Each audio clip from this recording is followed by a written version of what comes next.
Assalamualaikum warahmatullahi wabarakatuh.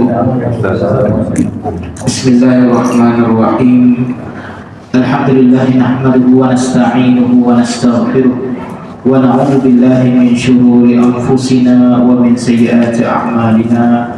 May yahdihillahu fala mudilla lahu wa may yudlil fala hadiya lahu. Asyhadu an la ilaha illallah wahdahu la syarika lah wa asyhadu anna sayyidana Muhammadan abduhu wa rasuluh. Allahumma salli wa sallim ala sayyidil mursalin wa ala alihi wa sahbihi ajma'in. Amma ba'da, ayyuhal muslimun ittaqullaha usikum wa nafsi bi taqwallah faqad fazal muttaqun. Syukur kita kepada Allah Subhanahu wa taala karena dengan limpah kurnia-Nya dapat kita bersama-sama berjumpa pada malam ini, dan alhamdulillah lama lah kita jumpa. Lama lah kita jumpa. Minggu yang pertama dulu ada kematian Pak Subagin, kemudian yang tahu khusus itu dapat datang lagi. Oke. Baik, beberapa minggu yang lepas kita masuk dalam kaifiat solat. Sebelumnya kita masuk dalam bersuci. Itu kita dah masuk kaifiat solat. Kenapa? Karena kita membicarakan tentang sembahyang. Kita pakar tentang sembahyang. Okey. Dan perlu diingatkan, sembahyang itu bukan untuk Allah, tapi untuk kita pun. Allah tu si malu apa-apa dari kita, tapi kita yang perlu apa-apa ya dari Allah. Okey. Mun kita sembahyang, kasih sembahyangkah, Allah tetap maha berkuasa, tetap buatnya maha kaya, segala-galanya Allah tu maha. Okay? Mun kita si sembahyang bukan bermakna Allah tu akan hilang sedikit kuasanya si, tetap Allah macam dia juga. Tapi mun kita sembahyang juga si menambahkan kuasa Allah, sebab kuasa Allah si perlu ditambah lagi, memangnya dah berkuasa. Okay? Jadi sembahyang tu untuk kita pun. Kita sebagai manusia tu perlu mustahak kepada sembahyang ni tadi. Okay? Baik. Dan dalam kaifiat solat yang kita tak masuk area, kita masuk berkaitan dengan niat. Yang mana niat tu ulama menyebut ia adalah salah satu rukun dalam sembahyang. Wajib untuk kita berniat bila kita nak solat. Okay, wajib untuk kita berniat ketika solat, tetapi tidak wajib untuk dilafazkan. Tidak wajib untuk dilafazkan. Kerana apa? Kerana tiada contoh daripada Nabi yang kita sembahyang tu perlu dilafazkan. Cuma dalam mazhab Syafi'i mengatakan sunnah untuk dilafazkan, digalakkan. Kerana apa? Kerana kita tu takut kita confuse, kita malah apa? Kita takut kita confuse, kita nak apa ataupun nak semayang apa, maka kita lafazkan niat dia, digalakkan. Okey. Adapun orang yang melafazkan niat, kita kata ia pun sunnah juga. Sebab niatnya yakin dirinya boleh untuk tahu apa yang dia lakukan. Okey. Niat itu juga cuma ada beberapa tempat yang Nabi melafazkan niat. Okey, yaitu ibadah yang berkaitan dengan haji. Bila sampai jadi sempadan nak masuk miqat dah, hanya kena lafazkan niatnya. Okey, umrah Nabi lafazkan, tapi tidak pada sembahyang, tidak pada solat. Dan niat itu letaknya di dalam hati. Letaknya dalam hati. Bila kita angkat takbiratul ihram, maka niatnya disertakan sekali. Maksud disertakan sekali bukan bermakna kita kena susun satu persatu perkataan niatnya. Niatnya masuk sekali. Maksudnya kita angkat takbiratul ihram, kita tahu apa sebab kita angkat takbiratul ihram. Aku nak semayang sebenarnya. Jadi hati itu dah tahu dah, Allahu Akbar, ya kita dah tahu kita akan semayang. Maka ya niat kita, ya maksudnya niat. Baik. Kemudian yang kedua, kita dah sebut orang sembahyang itu kena berdiri. Berdiri itu adalah rukunnya juga. Berdiri sekiranya mampu. Macam ni orang si mampu, orang yang si mampu berdiri boleh duduk. Okey, boleh duduk ketikanya si mampu berdiri. Contohnya bila kakinya dalam seminit macam ya kakinya dah goyah, yang memang saya akan dapat berdiri lagi, maka ketika yang barunya boleh duduk. Barunya boleh duduk. Macam bukannya daripada awal dia duduk dekat kursi. ataupun nyasi mampu nak membengkokkan badannya untuk rukuk. Nya cuma dapat sikit aja, mau kena duduk dulu, maka ketika rukuknya barunya boleh duduk, ataupun waktunya sujudnya si dapat nak turun, si dapat turun, punya si akan sujud, makanya terpaksa duduk, boleh duduk atas kerusi. Waktu ketika ia boleh duduk. Baik. Kemudian kita sembahyang tu sunnahnya juga muka kita tu menghadap ke arah sutrah. Bukan menghadap kiblat Ustaz, menghadap kiblat syaratnya, syarat sah. Tapi di dalam sunnah kita sembahyang menghadap sutrah. Sutrah ya di kiblat. Maksud sutrah itu apa? Penghadang. Maksudnya kiblat kita tu yang hadang. Ada penghadangnya, macam perempuannya ada langsir ya. Ialah sutrah. Ia dikira sebagai kain sutrah. Macam bahagian laki itu sutrahnya. Ya sutrahnya. Maka di atas sutrah dengan orang sembahyang, depannya sih boleh dilalui, haram untuk dilalui. Okey, haram untuk kita lalu. Apa tujuan sutrah? Supaya orang tahu bahagian yang si boleh dilalui. Sutrah saya ada sepanjang depan tu lahnya si boleh lalu. Ayat maksudnya sepanjang depan tu adalah yang si boleh lalu. Sejari-jari sutrah pun, garisannya pun dah dikira sutrah, dah boleh dijadikan sutrah sejari-jarinya. Tapi sunnahnya sutrah tu mesti nampak. Maksud nampak apa? Orang situ nak dipakul. Orang dari jauh ada tahu dah, oh ada sutrah depannya. Sama ada kita nak kah botol di depan tu, kita sembahyang Asia, kah botol itu sebagai sutrah, niatkan sebagai sutrah dapat pahala sunnah. Okey? Ataupun rehal kita nak kasih penghadang untuk kita sembahyang, dia pun sutrah. Okey? Ya sutrah. Dan orang tengah duduk di siang kita nak sembahyang, kita sembahyang belakangnya, kita niatkan belakang orang ya jadikan sutrah, itu pun sunnah. Okey, itu pun sunnah. Tapi kebanyakan bila kita, terutama bila kita nak orang sembahyang Jumaat, orang sembahyang Jumaat, nyata sembahyang belakang, ya Allahu Akbar. Orang belakang tu niat belakangnya nak dijadikan sutrah. Bila dia perasan ada orang belakang sembahyang depannya, dia lagi. Sebenarnya takut. Sebenarnya sebelum lagi dia duduk je siap. Semuanya jadi seorang yang membaca atau memberkaji, hanya saya akan lagi. Oh dia tahu orang belakang tu nak jadikan belakangnya tu sutrah, penghadang untuk orang sembahyang. Jadi sembahyang dia hanya duduk relax je siap. Si perlu nak lagi. Okey, ialah sutrah. Okey. Dan bila kita sembahyang, terutamanya yang nak sembahyang sunat, jangan kita pancing orang bola dosa. Pancing bola dosa dengan ni pintu ya, satu-satunya pintu orang keluar, dia sembahyang dekat belakang pintu ya. Orang nak keluar confirm, maka lalu depannya ia memancing dosa namanya, memancing orang untuk buat dosa. Dan perbuatan itu juga adalah berdosa. Dibimbangi untuk guru pun tersebut, dibimbangi orang yang memancing dosa lebih besar dosanya daripada yang dipikirkannya. Lebih besar daripada apa yang dipikirkan dia. Dia akan, orang lalu depan aku mesti dosa besar. Yang nak mancing orang masuk akal contoh lah. Kalau ada niat macam dia, orang tu sejahat-jahat manusia. Okey, tujuannya sama dengan iblis, nak masukkan orang masuk dalam neraka. Ya tak sama. Tapi silah saya madah orang lalu masuk neraka tapi dia berdosa.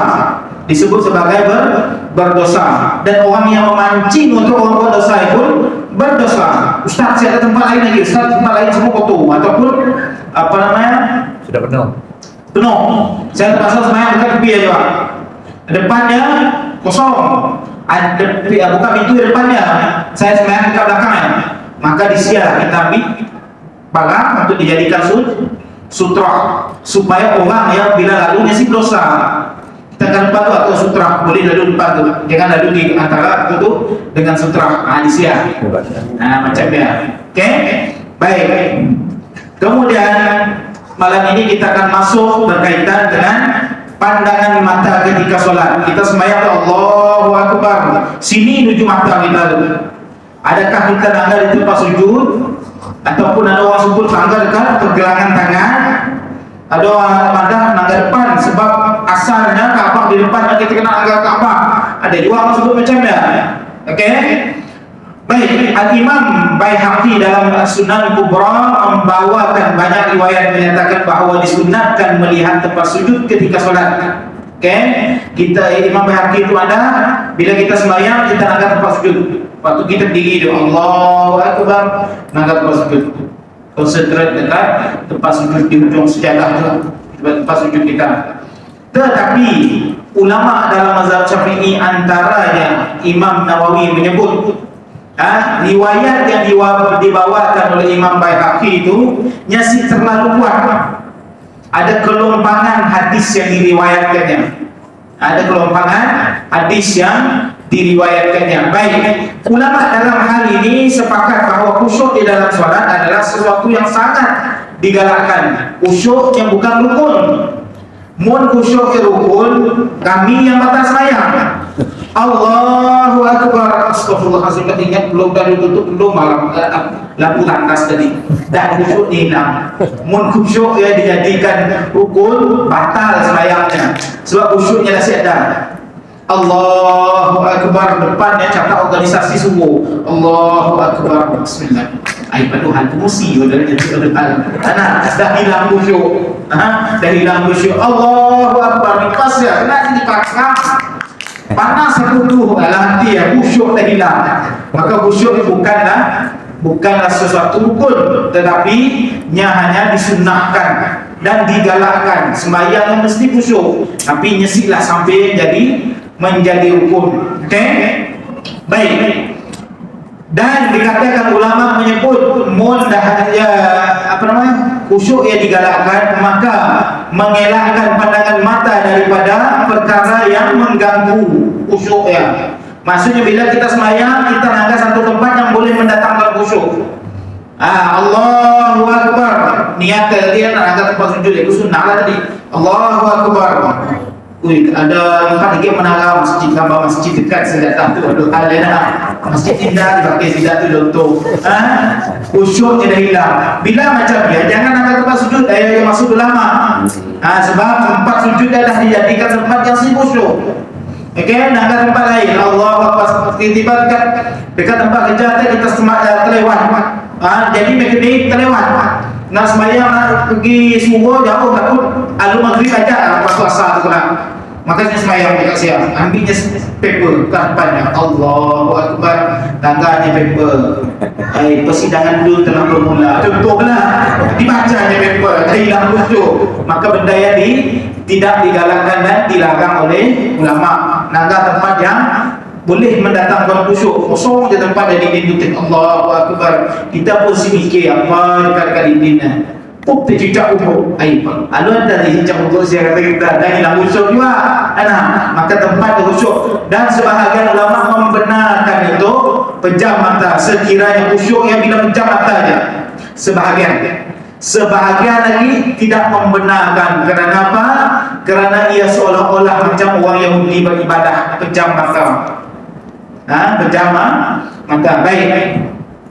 Dalam mazhab Syafi'i, Abu Hanifah dan Imam Ahmad menggalakkan tempat sujud sebagai tempat sujudnya untuk sebagai pandangan mata kita ketika solat. Digalakkan di siang sekiranya ia boleh mendatangkan khusyuk. Kita sembahyang tadi tempat lain pun boleh datang khusyuk. Ada benda yang mengganggu. Masa yang tempat sujud pun mengganggu. Dan lebih utama dalam mazhab tadi menyebut tempat sujud. Okey, lihat pada tempat sujud. Okey, sebahagian ulama mendetailkan lagi ketika berdiri. Ketika kita berdiri tegak tengah diam macam mana? Kita nak di tempat rukuk. Manakala ketika rukuk melihat di antara dua kaki. Tu tapak kaki kita nak tengah tu. Sebab apa? Sebab ada riwayat, ada hadis yang menyebut bila nak rukuk kata Nabi jangan angkat kepala. Maksudnya kita rukuk, kita luruskan kepala macam ya, tu jangan diangkat. Mungkin waktu kita nak angkat tempat sujud tadi, mesti kita akan angkat sedikit kepala, maka benda dilarang. Jadi macamnya Imam At-Tahawi tersebut jangan angkat tempat sujud, angkat dekat di antara kaki, bimbang kepala kita tu terangkat sekali. Sebab pun nak nikah mata kata sikit, si bapa dapat apa? Kita nak ambil pandangan tadi. Maka gimana? Kita berdiri, nangga tempat sujud, kita rukuk, nangga di celah kangkangnya. Di antara dua kaki ya, tangga tengah-tengahnya. Okey? Baik, Syekh At-Tawfiri merumuskan hal ini. Semuanya ada dalil yang sahih, hanya yang hadis-hadis yang dhaif tadi, yang si bapa kuat tapi boleh dijadikan amalan kita. Baik, yang penting ialah mata melihat ke arah yang menambahkan khusyuk dan tidak melihat ke tempat-tempat yang dilarang oleh hadis Nabi sallallahu alaihi wasallam. Antara tempat yang dilarang oleh hadis Nabi sallallahu alaihi wasallam, bila kita sembahyang nangga ke atas, Allahu akbar, Bismillahirrahmanirrahim, kita nangga lagi ataupun nangis hidungnya, nangga macamnya. Yang makruh, sebab ada hadis khusus yang melarang perbuatan tersebut makruh. Bukan maksudnya nangga langit terus, nangga ke atas. Ya maksud hadis ya. Jangan kita tengah sembahyang depannya cermin dapat terus luar, Allahu akbar. Bumi kan bulat macamnya, langit depan apa? Allahu akbar. Terus takut khusyuk. Bukan dia maksud Nabi. Nabi itu memaksudkannya bila kita sembahyang jangan pandang ke atas. Jangan mendongakkan kepala kita ke atas ataupun melangit mata kita nangga ke atas. Makruh hukumnya. Okey? Dan tempat yang kedua yang dilarang adalah kiri kanan. Allahu akbar, Bismillahirrahmanirrahim, Alhamdulillahirabbil alamin. Ini malaknya. Penjahat nak orang luar. Ya makruh. Makruh. Mun pala aja peseng macamnya, okey. Tapi makruhlah. Mun sampai badan tu dada tu dah boleh berpaling ke arah kiblat, maka batal sembahyangnya. Kalau macam sembahyang di tengah hutan Ustaz, takut ada apa macam harimau apa datang nyerbu kita bayar di tengah hutan kan, dan kita harus sembahyang. Takut ada apa harimau menyerbu kita. Okey, itu sembahyang khauf. Sembahyang dalam keadaan kita takut. Okey, sembahyang dalam keadaan kita takut. Contoh yang tadi harimau. Yang kedua ketika kita takut musuh datang. Betul. Dalam peperangan. Dalam perkara yang si jatuh makruh. Untuk berjaga-jaga si jatuh makruh bahkan sah. Okey, bahkan untuk sembahyang jemaah yang si gerak serentak. Ada jemaah berdiri, yang lain sujud dulu, yang lain berdiri. Di sebahagian ada caranya. Solat khas. Itu dalam keadaan khauf lah. Dalam keadaan kita takut. Tapi dalam keadaan kita macam biasa macam tu, maka perkara-perkara yang makruh. Perkara-perkara yang makruh. Dalam perkara darurat, dalam syariat tu ada perkara-perkara darurat. Bila perkara darurat yang datang ke barang kalian untuk yang batal sembahyang tadi boleh jadi sah. Contohnya kita tu berpakaian lain, melainkan pakaian kita yang ada najis tu tadi. Pakaian kita tu yang ada najis saja ada. Maka dalam mazhab Imam Hanafi membolehkan kita memilih sama ada nak sembahyang dengan pakaian bernajis ya, ataupun pakaian tidak berpakaian, ataupun kita tengah sembahyang tidak berpakaian. Dalam mazhab Syafi'i, dalam perkara darurat tadi kita tidak ada pakaian lain melainkan pakaian yang penuh dengan najis tadi, kita kena buka pakaian dan sembahyang dalam keadaan tidak berpakaian. Macam juga dalam bab yang kita takut tadi, sembahyang khauf, sembahyang dalam keadaan kita takut. Dalam hutan kita takut ada ular akan datang, Allahu akbar, Bismillahirrahmanirrahim, Alhamdulillah. Dalam bab ya nyasi mengapa, ulama sebut tidak mengapa untuk berjaga-jaga. Jangan kita tegas sembahyang Allahu akbar, imam dah mengaum di tepi, Bismillahirrahmanirrahim, cepat sembahyang, siapa boleh belakang. Jangan. Bahkan kita boleh bergerak daripada tempat dia untuk sembunyi daripada harimau. Ada orang lain menyebut, kau lebih takut dengan harimau daripada Allah. Bukan macam dia. Sebab kita tu ada perkara daruriyah. Yang mana nyawa tu termasuk perkara yang perlu kita jaga. Harta, nyawa, tu akal kita tu semua ya perkara daruriyah. Syariat tu datang untuk menjaga benda-benda ya. tiba-tiba kita tu sembahyang tawakal aja Allahu Akbar, kita tahu rimau tengah berkeliaran, atas ular tengah berlingkaran, cari tempat lain. Si ada ustaz tak si Sinun punya kan agak sembahyang dulu di Sinun, tengah sedang sembahyang yang agak tak pergi tempat lain. Ya, maksudnya syariat sih memberatkan bila kita datang perkara-perkara darurat macamnya. Okey, bila datang perkara darurat macamnya. Okey, baik. Quran sebut bertakwalah kamu dalam keadaan yang kamu semampu kamu. Jangan si mampu pun kita tu malah nak takwa kita tu si mampu dengan ke arah tu, kita nak coba nak arah kedua. Ia si mau si betul dalam syariat agama tu. Okey, sebab dia pun dalam mazhab Imam Ahmad bin Hanbal, bila tidak didapati air, si didapati air, si ada air untuk berwudu, si ada debu untuk kita tayamum, sembahyanglah kamu, sembahyang kamu sah dan tidak berulang. Dia dalam mazhab Imam Ahmad. Imam Ahmad tu nya si adalah istilah sembahyang lima waktu katanya, sebab dia ada dalam ia ada berlaku ketika ya, maka kita sembahyang dalam keadaan si berwudu pun sah. Dengan syarat dalam keadaan ia ada tidak. Okey, jangan pandai-pandai air meninggal ada sebetulnya. Tiba-tiba air dia si keluar, kalau saya ada tempat debu pun kotor ini pada ya, maka si berwudu sembahyang sah, sembahyang memang macam ya. Sembahyanglah pakai tu, pakai air meninggal walaupun kecil, tapi sekadar cukup syarat aja. Sekadar cukup syarat aja. Macamnya juga bila kita tu sembahyang, kita pun naik kemeh tu si lawas, ataupun kita pun buat kentut dia si dapat dikawal. Kan ada penyakit kan? Kentut kita si sedar, kentut aku tadi. Selalu ada orang macamnya. Macam ni keadaan kita nak sembahyang, Allahu Akbar, Allahu Akbar, kentut ambil sembahyang lagi. Allahu Akbar, dalam seharian ambil sembahyang sampai pasang cun. Orang macamnya nyes dimaafkan. Okey, nyes sembahyang Allahu Akbar dah terkentut kentut tanpa dikawal lah. Kentut sembahyang lah. Orang berpenyakit kan? Bukan orang biasa. Orang berpenyakit yang si dapat kawal benda ya. Maka nyes sembahyang lah. Tapi untuk salat fardu, satu wudu, satu sembahyang aja. Salat fardu. Okey. Baik. Kemudian Imam itu tadi juga menyebut tidak digalakkan menutup mata, tapi sebahagian yang mengatakan boleh tutup mata.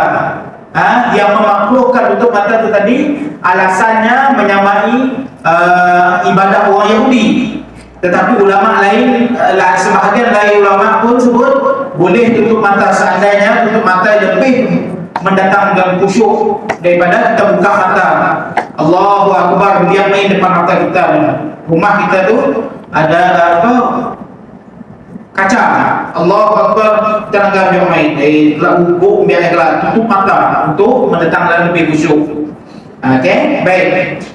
Seterusnya melafazkan takbiratul ihram dan takbir intiqal. Dalam sembahyang ada dua takbir dan sami Allahu liman hamidah.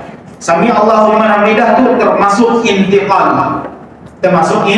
Takbiratul ihram takbir yang mana memisahkan urusan luar sembahyang dengan sembahyang. Maksudnya mengharamkan perkara yang kita lakukan di luar sembahyang ke dalam sembahyang. Perkara yang harus dilakukan di luar sembahyang ke dalam sembahyang diharamkan. Yang namanya takbiratul ihram, takbir yang mengharamkan perbuatan tersebut. Antaranya makan. Ini ada kita makan Allahu Akbar, nasi tepi tu makan. Contoh ada orang buka puasa pun masuk di waktu maghrib makan dulu baru sembahyang, ataupun sembahyang dulu baru makan, tapi yang kena minum dulu supaya ibu buka puasa. Okey, seadanya kita sembahyang, tengah juga kita makan. Siada imam ngembak bakso tepi makan tengah sembahyang, lain menu lain. Si jualnya mau macamnya, maka diharamkan dalam sembahyang makan tadi. Minum pun sama. Termasuk ke imam tengah geru pun tengah sembahyang baca ayat satu juzuk, satu rakaat satu juzuk. Ni si geru cari air, si boleh minum dulu sebelum beri salam, sebab yang takbiratul ihram. Baik. Dan berdosa besar bila kita membatalkan sembahyang tanpa keperluan, tanpa sebab.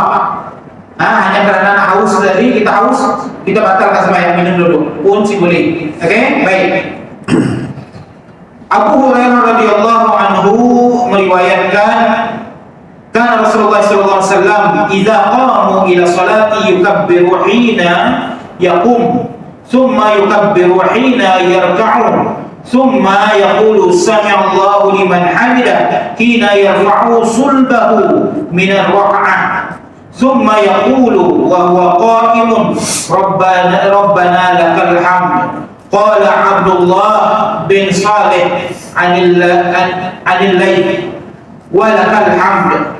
Thumma yukabbiru hina ya'wi, thumma yukabbiru hina yarfa'u ra'sahu, thumma yukabbiru hina yasjudu, thumma yukabbiru hina yarfa'u ra'sahu, thumma yaf'alu dhalika fi salati kulliha hatta yaqdiyaha, wa yukabbiru hina yaqumu minas sintaini ba'da julus. Oke?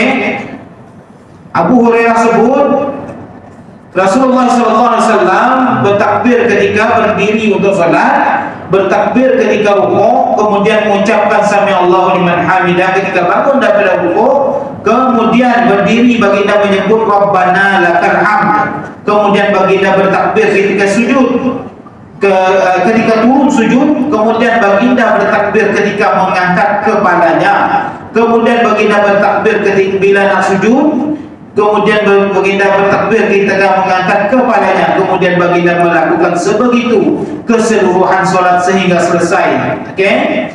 Apabila bangun daripada rakaat kedua selepas tasyahud, baginda akan bertakbir. Hadis pun begitu tenaga, Nabi itu bertakbir bila pergerakan itu dilakukan. Takbiratul ihram, Allahu akbar. Sebahagian orang Allahu akbar, dan di situ Allahu akbarnya. Tangan tu tadi situ bawa Allahu akbar. Ya si aci, si menepati sunnahnya Allahu akbar. Pergerakan dia. Bila nak sujud Allahu akbar, bahagia sujud dah sempurna. Bahagia sujud dah sempurna. Macam ni sami Allahu liman hamidah kan ada dua ucapan. Sami Allahu liman hamidah, Rabbana lakal hamd. Okey, sami Allahu liman hamidah ketika Nabi i'tidal, angkat daripada rukuk nak pergi nak berdiri tegak ya. Munnya si diucapkan dengan mulut, maka batal solat kita. Batal solat kita. Ustaz, macam ni solat orang yang si dapat bakar. Orang yang OKU dari percakapan memang si dapat bakar. Tidak ni ayat ada fiqh yang khas untuknya. Okey, orang macam yang punya semayang, ni ada hukum khas untuknya. Dengan isyaratnya aja. Hanya bercakap melalui isyarat, maka segala sembahyangnya maki isyarat aja. Okey, baik. Ini semua rukun fi'li dengan qalbi aja. Ini saya ada rukun qauli. Fi'li dengan qalbi aja. Qaulinya si ada untuk yang si dapat bercakap tadi. Okey, bagi kita yang normal tu ada rukun qauli, termasuk takbiratul ihram, Allahu akbar. Sebutan Allahu akbar pun mesti bersambung. Yang si boleh diselang dengan perkataan lain, Allahu akbar. Ya, membatalkan takbiratul ihram. Makanya kena ulang sekali lagi. Kena ulang sekali lagi. Dan lafaz takbiratul ihram kena lafaz yang betul. Jangan kita lafaz yang si betul. Contoh lafaz yang betul apa? Kita memanjangkan ayat. Allahu akbar, ayat mengubah makna dah jadi takbir dah. Yang menjadi persoalan dah jadinya. Ayat persoalan bila dipanjangkan. Allahu akbar. Sepatutnya kita meninggikan Allah. Allahu akbar, Allah Maha Besar. Tapi bila ayat dipanjangkannya jadi persoalan, adakah Allah Maha Besar? Jadi sisa sembahyang kita ini mesti Allah lah yang nak kenyang. Allahu Akbar. Bar dan ya, takrirnya jangan lebih gila. Allahu Akbar. Macamnya batal sembahyangnya sebab ya bukan sifatnya berlebih-lebih gila macamnya. Sifat dah terlebih. Jadi maksudnya bukan huruf ra lagi. Bila bukan huruf ra maka maksud Allahu Akbar sih sampai. Ada jenis orang sembahyang Allah Akbar si dengar. Si dia dengar. Ada juga yang Akbar Allah yang si dengar. Allah yang si dengar. Baik. Ya takbiratul ihram. Yang kedua takbir intiqal. Intiqal itu maksudnya memindahkan sesuatu kepada yang lain, dari satu tempat ke tempat yang lain, yaitu pindahan rukun. Daripada kita berdiri itu tadi, kita pindah rukun ke rukuk. Dan perpindahan rukun takbir intiqal itu rukun di antara rukun perbuatan, bukan rukun percakapan. Allahu Akbar kan takbiratul ihram dari rukun. Al-Fatihah pun rukun. Lepas takbiratul ihram pergi Fatihah sih perlu takbir lagi. Tapi kan disebut takbir intiqal. Takbir intiqal tu kena faham. Takbir intiqal tu hanya perpindahan rukun perbuatan saja. Perpindahan perbuatan saja. Ia takbir intiqal. Setiap takbir intiqalnya hanya dilafazkan ketika pergerakan berlaku, bukan ketika pergerakan selesai ataupun ketika pergerakan belum bermula. Bukan waktu ya. Ketikanya bergerak waktu ya baru takbir intiqalnya dilafazkan. Daripada kita beri tadi nak rukuk Allahu Akbar. Bila barnya kita rasa guna rukuk, ya maksudnya intiqal. Mun kita takbir dulu baru nak rukuk, ya bukan takbir intiqal namanya. Ya namanya arahan, namanya takbir arahan. Intiqal itu zikir pergerakan. Dalam kita bergerak, dalamnya kita berzikir. Ya maksudnya intiqal. Jangan kita bergerak dulu baru nak intiqal. Takbir intiqal itu bukan takbir iringan. Allahu Akbar. Dah ada lebih dengan Allahu Akbar. Sebab imam takut mampu ngepongnya laju dari imam. Ada juga jenis macamnya. Terutamanya bila selepas sujud nak diri dulu baru nak takbir Allahu Akbar ya. Si menepati sunnah. Sunnahnya ketika bergerak ya takbir dilafazkan. Ketika bergerak ya. Jadi hukumnya sah sih solatnya. Solat tetap sah, tapi makruh. Makruh sebab takbir intiqal itu sunnah hukumnya. Dan perkara yang makruh di dalam solat, apa yang menyanggahi sunnah makruh perbuatan tersebut. Bukan seluruhan solatnya makruh, tapi perbuatannya tadi makruh. Contohnya kita meninggalkan takbir intiqal tadi. Allah dah rukuk, saya ada takbir intiqal. Ya perbuatan yang makruh, perbuatan yang makruh. Tapi mau kita dengan bertakbir sekali tadi pergerakannya tadi perbuatannya sunnah, dapat lagi pahala sunnah. Yang maksudnya bukan keseluruhan solat yang makruh. Bukan imam tadi tersilap hanya rukuk dulu barunya takbir. Yang lain semuanya cun dengan pergerakan. Takbirnya cun dengan pergerakan, dalam pergerakan yang mengucapkannya. Maka yang makruh tadi waktunya ya, yang waktu yang tadi aja. Yang nyeter rukuk dulu baru nak takbir. Baik, dalam mazhab Syafi'i dan majoriti ulama menyatakan takbir intiqal itu sunnah. Sunnah dan digalakkan. Sunnah dan digalakkan. Tetapi kalau takbir di sini dilafazkan, kata dalam mazhab Syafi'i si perlu di sujud sahwi. Si perlu kepada sujud sahwi. Cuma perbuatan yang meninggalkan takbir tadi makruh aja. Baik. Namun sebahagian ulama yang wujud sebagian ulama menyatakan wujud hanya takbiratul ihram aja. Wujud takbiratul ihram aja. Sebagian ulama sebabnya mungkin kita tengah sembahyang tiba-tiba imamnya si bertakbir pun ketika nak sujud, ketika nak rukuk, ketika angkat daripada rukuk hanya ada takbir intikal lah. Jangan kita marah, mungkin bukunya menerima pendapat macam Umar Ibn Aziz, Al-Hasan Al-Basri. Hasan Basri kita yang terkenal dengan Sufi ya. Ia juga berpendapat takbir intikal itu ada. Ada cuma takbiratul ihram aja. Baik. Disunatkan untuk imam melafazkan takbir dan lafaz i'tidal agar didengari makmum. Jika imam tidak mampu menguatkan suara, maka disunatkan makmum ataupun muazzin menguatkan suara. Bukannya makmum semua makmum, salah seorang makmum disunatkan. Contohnya masjid kita tu besar, macam dewan, macam balai raya yang besar, orang belakang mesti dengar, mikrofon saya ada, jadi yang dengar takbir itu tadi orang depan saja.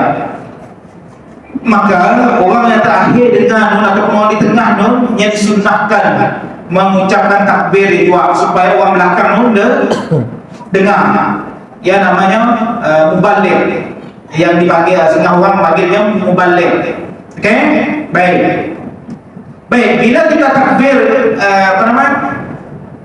kita bertakbir mengangkat tangan tu macam ni, adakah sunnah ataupun tidak? Sininya sunnah. Baik, hadis daripada Abdullah bin Umar menyebut, aku melihat ra'aitu Nabi sallallahu alaihi wasallam iftataha takbir fi salati fa rafa'a yadayhi hina yukabbiru hatta yaj'aluha hadwa mankibai. Aku melihat Nabi sallallahu alaihi wasallam memulakan salat dengan takbir lalu mengangkat tangannya ketika bertakbir selari dengan kedua bahunya. Selari kedua bahunya maksudnya tu yang selari kan bahunya. Allahu Akbar, selari, tapi selari itu agak-agak, bukannya kita ngambil pembarisnya selari ke kasnya, bukan. Nya selari yang agak-agak selari.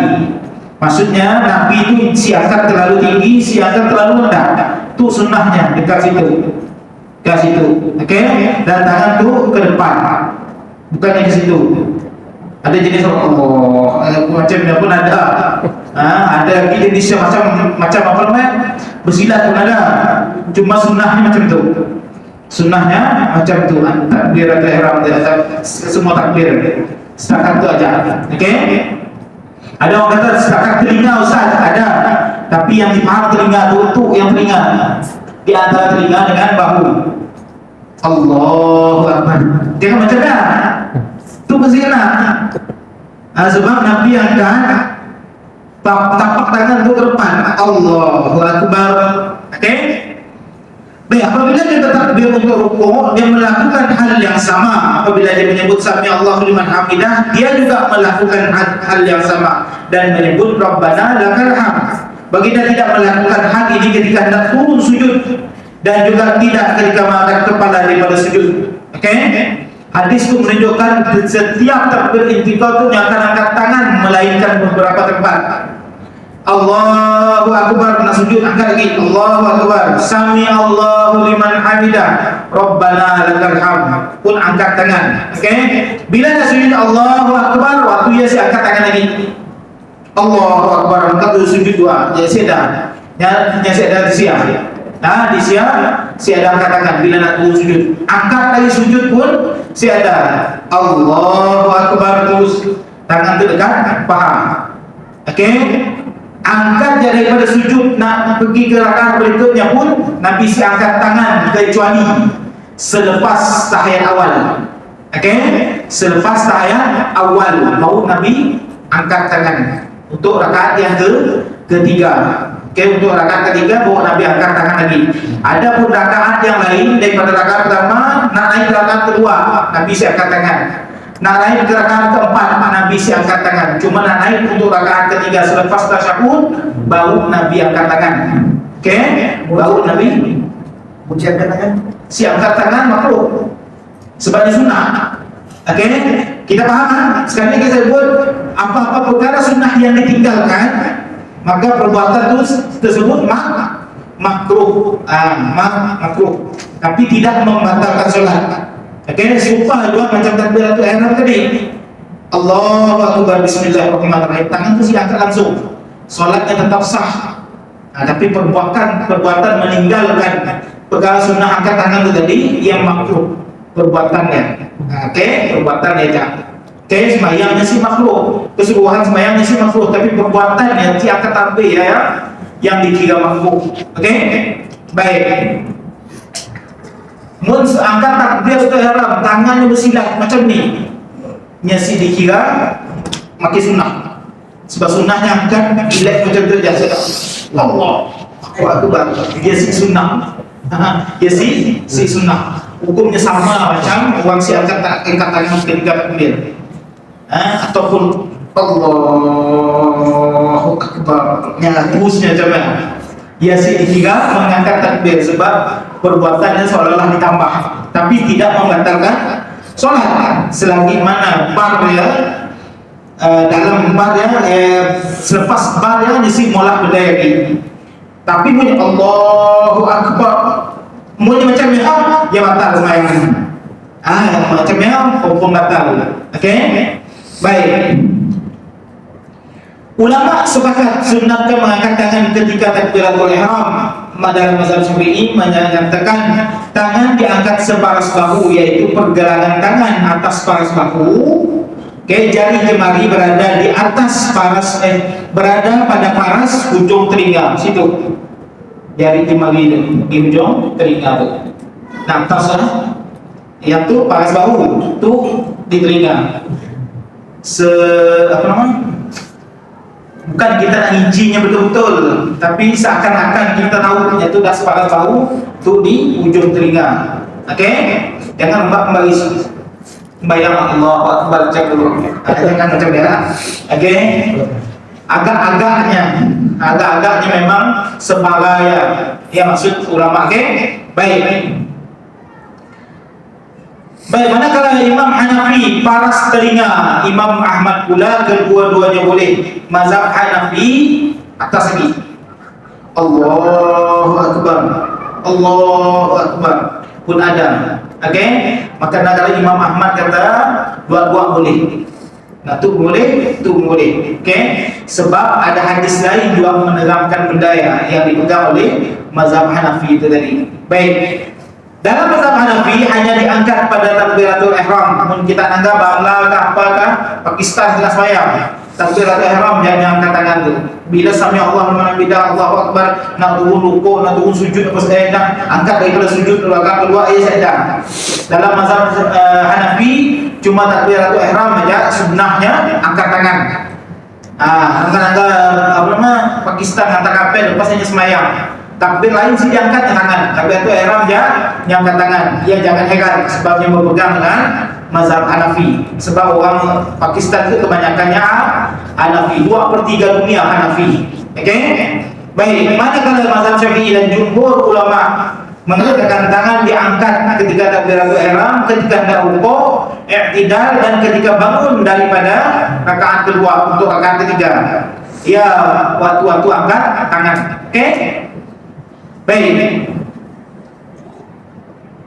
Ada soalan? Macam ada banyak soalan di depannya. Ada soalan? Baik, kita akan berhenti setakat tu.